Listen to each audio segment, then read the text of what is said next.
Hello friends, welcome to radiant competition classes. और आज हम लोग देखेंगे हेड मास्टर परीक्षा और प्रधान शिक्षक परीक्षा के लिए सामान्य ज्ञान के तहत पॉलिटी के 30 अति महत्वपूर्ण प्रश्न जो परीक्षा के दृष्टि से अति महत्वपूर्ण रहने वाला है। चलिए स्टार्ट करते हैं। आज का पहला सवाल, केंद्र में द्वैध शासन किस अधिनियम के अंतर्गत स्थापित किया गया?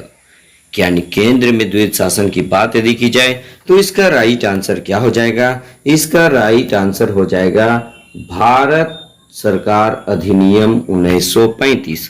यानी केंद्र में द्वैध शासन की स्थापना भारत सरकार अधिनियम 1935 के तहत किया गया था। ठीक है। उसके बाद देखिएगा संविधान सभा के चुने हुए अस्थायी अध्यक्ष कौन थे? तो इसका राइट आंसर हो जाएगा डॉक्टर राजेंद्र प्रसाद। ठीक है। यानी संविधान सभा के चुने हुए अस्थायी अध्यक्ष डॉक्टर राजेंद्र प्रसाद थे। और वहीं अस्थायी अध्यक्ष के बारे में यदि बात की जाए तो डॉक्टर सच्चिदानंद सिन्हा थे। ठीक है। चलिए उसके बाद अगला पोस्ट क्वेश्चन हम लोग देखते हैं।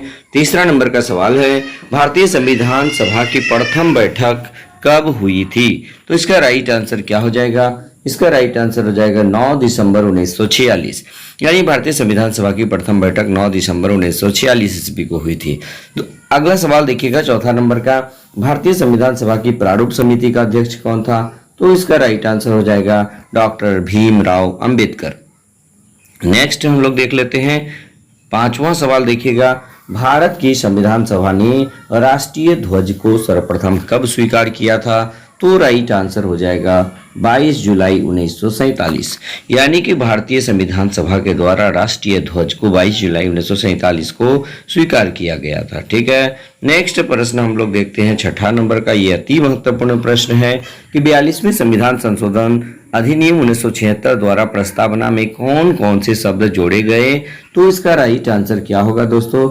इसका राइट आंसर हो जाएगा होगा समाजवादी, पंथ निरपेक्ष और अखंडता। ये तीन शब्द 42वें संविधान संशोधन 1976 के द्वारा प्रस्तावना में जोड़ा गया था। उसके बाद देखिएगा सातवां नंबर का सवाल, संविधान निर्माताओं के विचारों को जानने की कुंजी किसे कहा जाता है? तो इसका राइट आंसर क्या हो जाएगा? इसका राइट आंसर हो जाएगा प्रस्तावना या उद्देशिका को कहा जाता है। यानी कि संविधान निर्माताओं के विचारों को जानने की कुंजी प्रस्तावना या उद्देशिका, इंग्लिश में प्रेम्बल कहते हैं, को कहा जाता है। ठीक है। चलिए उसके बाद हम लोग देखते हैं 8 नंबर का सवाल। 8 नंबर कह रहा है क्या, किस मामले में यह कहा गया है कि प्रस्तावना संविधान का भाग है? तो इसका राइट आंसर हो जाएगा केशवानंद भारती बनाम केरल राज्य।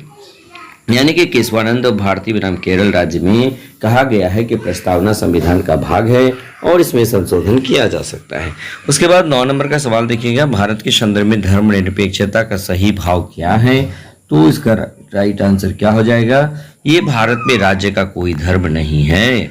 यानी कि धर्मनिरपेक्षता का मतलब राज्य का कोई धर्म नहीं है। ठीक है। यहाँ के निवासी स्वतंत्र हैं, वो किसी भी धर्म को मान सकते हैं। चलिए अगला सवाल हम लोग देख लेते हैं 10 नंबर का, कि विश्व का प्रथम धर्मनिरपेक्ष राष्ट्र कौन है? तो इसका राइट आंसर क्या हो जाएगा? संयुक्त राज्य अमेरिका। उसके बाद हम लोग बात कर लेते हैं भारतीय संविधान को किसने विश्व का सबसे बड़ा और विस्तृत संविधान कहा है? तो इसका राइट आंसर क्या हो जाएगा? सर आइवर जेनिंग्स ने कहा है। यानी भारतीय संविधान विश्व का सबसे बड़ा और विस्तृत संविधान है, ये सर आइवर जेनिंग्स ने कहा है। ठीक है। उसके बाद देखिएगा 12 नंबर का सवाल, मूल संविधान में कुल कितने अनुच्छेद, अनुसूचियां एवं भाग थे? तो इसका राइट आंसर क्या होगा? 395 जो है, ये 395 अनुच्छेद, 8 अनुसूचियां और 22 भाग थे। लेकिन वर्तमान समय में अनुसूचियों की संख्या 12 हो चुकी है। ठीक है।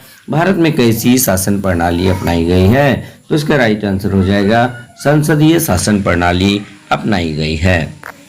उसके बाद 15 नंबर का सवाल, 14 नंबर का सवाल देखिएगा, मूल भारतीय संविधान में मताधिकार की आयु कितनी थी? तो मताधिकार की आयु की बात यदि की जाए तो ये 21 वर्ष थी दोस्तों। ठीक है। उसके बाद देखिएगा अगला सवाल देखिए 15 नंबर का, किस संविधान संशोधन द्वारा मताधिकार की न्यूनतम आयु 18 वर्ष नियत की गई थी? तो इसका राइट आंसर हो जाएगा 61वें संविधान संशोधन 1989 द्वारा। ये अति महत्वपूर्ण प्रश्न है, यहाँ से लगातार प्रश्न पूछता है। उसके बाद देखिएगा संसद किसी नए राज्य का निर्माण, ठीक है, संसद नए राज्य का निर्माण, प्रवेश या नाम में परिवर्तन किस प्रकार के बहुमत से कर सकती है? इसका राइट आंसर हो जाएगा साधारण बहुमत से कर सकती है।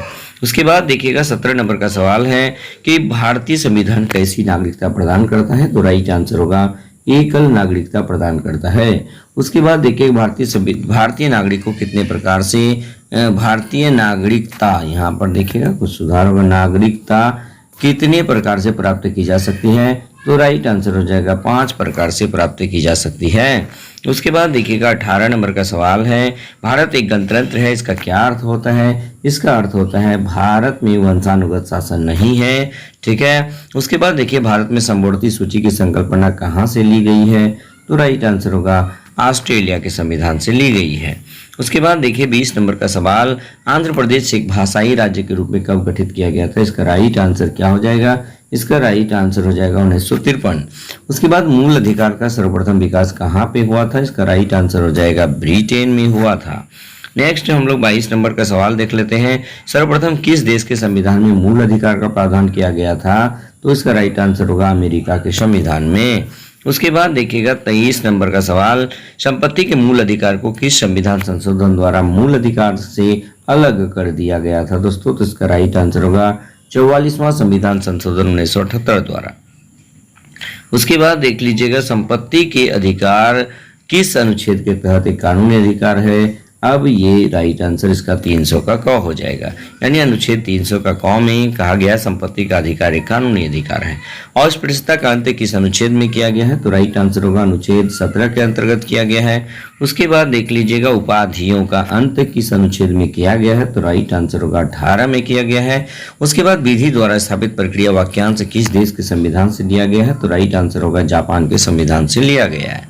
उसके बाद हम लोग देख लेते हैं 28 नंबर का सवाल है, किस संविधान संशोधन द्वारा शिक्षा के अधिकार को मूल अधिकार का दर्जा प्रदान किया गया है, तो राइट आंसर क्या हो जाएगा, राइट आंसर इसका हो जाएगा 86वें संविधान संशोधन 2002 के द्वारा।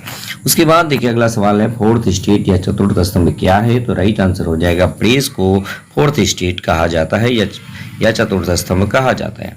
आज का लास्ट सवाल देखिएगा, ये भारत में नागरिकों के मौलिक अधिकार में संशोधन कौन कर सकता है, तो राइट आंसर क्या हो जाएगा दोस्तों, इसका राइट आंसर हो जाएगा आपका संसद, यानी कि संसद जो है मौलिक अधिकारों में संशोधन कर सकता है। तो आज ये पॉलिटी के 30 महत्वपूर्ण प्रश्न को आप देखें और मात्र ये 7 से 8 मिनट में देखें। ठीक है, ये निश्चित रूप से परीक्षा उपयोगी है।